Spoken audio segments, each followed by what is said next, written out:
Hey. I've sat the UCAT twice now, once in 2020 and again in 2021, and both times I've got a below average score. I studied hard for the second time round. What I did do did lead to improvement, which allowed me to apply to more universities, giving me more options, and it got me into a medical school which I couldn't have got into before with my first score.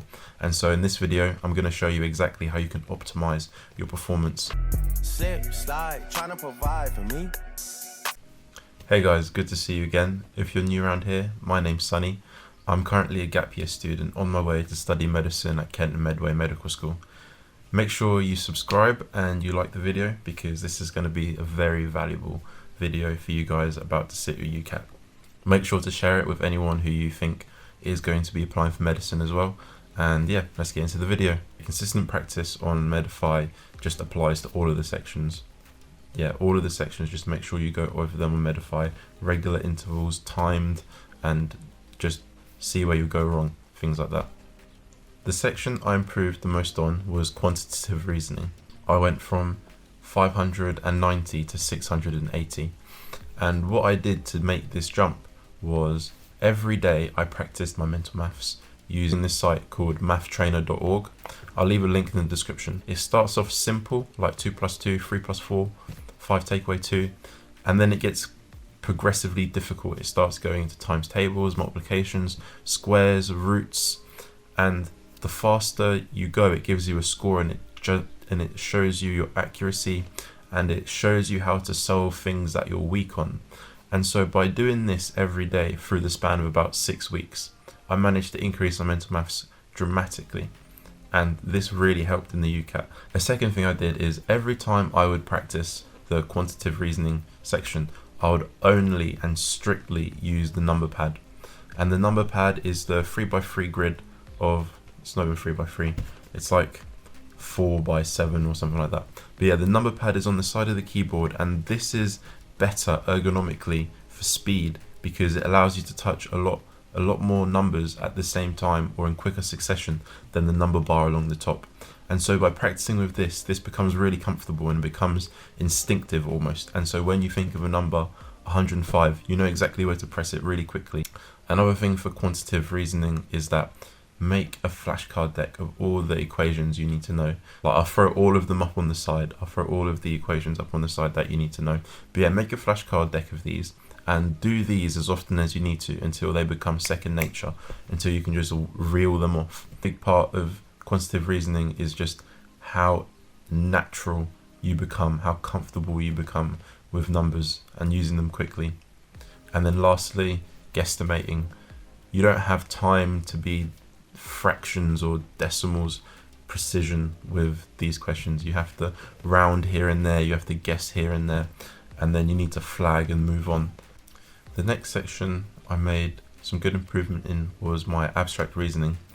My abstract reasoning the second time around was much harder than the test I sat back in 2020, but I feel because of all of this practice I actually managed to score higher even though it was more difficult. And what I did to make sure I was comfortable with abstract reasoning was every time I encountered a pattern I didn't know, I'd write it down, and then before I'd start my next session I'd read all of the patterns, and then I'd visualize very deeply at what that pattern looked like, or how I could tell if that pattern came up again and what things to look for. Another thing that I did is that I looked at the question types which I struggled with and focused on them. And I think that's a great way to kind of break through your plateaus, because if there's one type of question that keeps holding you back, then you need to remove that blockage to then reach the higher marks. And then with abstract reasoning, I don't know if this is the same for you guys, but what I realized is that if I look at a pattern and I don't know it, if I flag it and move on, even though I'm not looking at it right now, my brain is still processing what I've just seen. And so when I go back after flagging it, when I go back at the end of my cycle to look at it again, usually my brain has figured out what the pattern is in this section. But if not, just guess and move on, because time is of the essence. There are two more things I did to improve my comfortability with abstract reasoning. Number one is to look at the two simplest boxes and compare them to find the rule for the box. because there are a lot of distractions. This test is very difficult, and one of its difficulties is that they throw in random shapes or random objects in the boxes to make it obscure, to not make it obvious.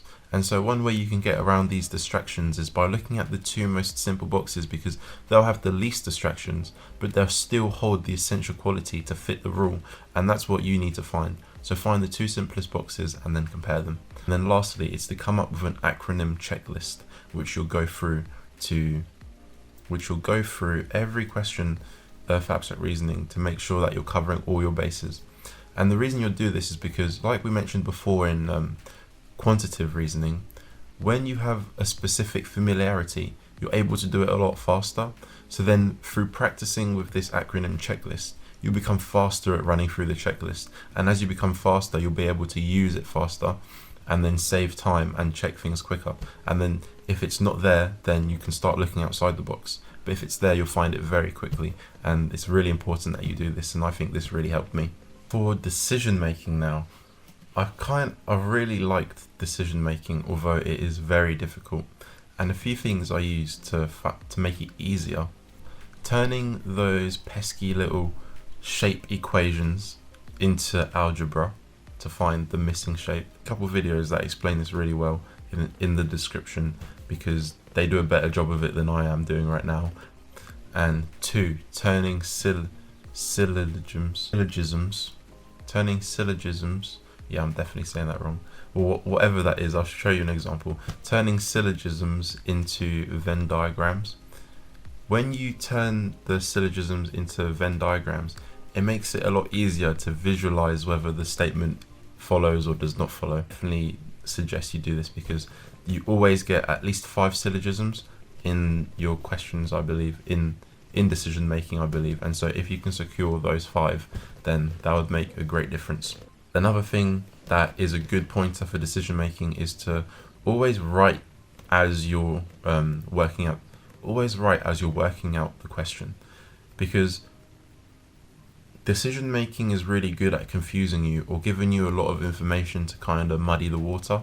But by writing, you keep things in an ordered layout, and you're able to piece the information together as it comes, instead of kind of being drowned in it and not knowing where to look or what it's getting at. So definitely try these 3 things: syllogisms into Venn diagrams, shape equations into algebra, and noting down logic puzzles like in a visual form or with any kind of writing. The section we're going to be talking about today is the situational judgment test. The reason we're not touching verbal reasoning is because I made no improvement on verbal reasoning, and I hate that section, and I'm obviously terrible at it. So I'm not gonna give you guys false information, because I don't know how to get a good score on that.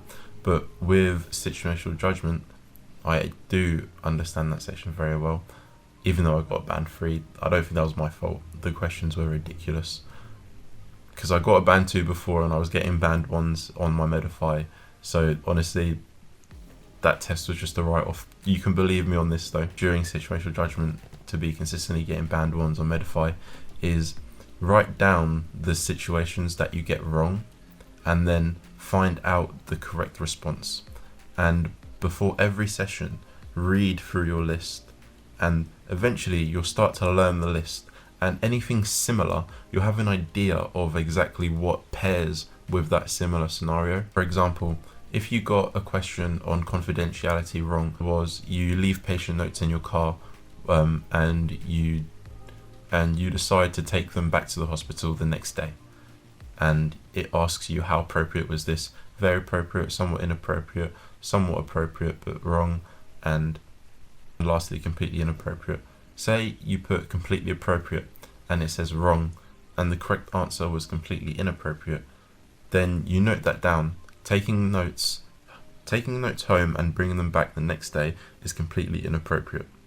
Then next time you read that example, you take notes home, or notes are left somewhere, and then you think back to your answer of waiting till the next day was completely inappropriate. Anything similar to that will trigger that response, and you'll know, oh no, last time I did that, the correct answer was completely inappropriate. So this is similar to the question that I'm seeing now, and so I should respond similarly.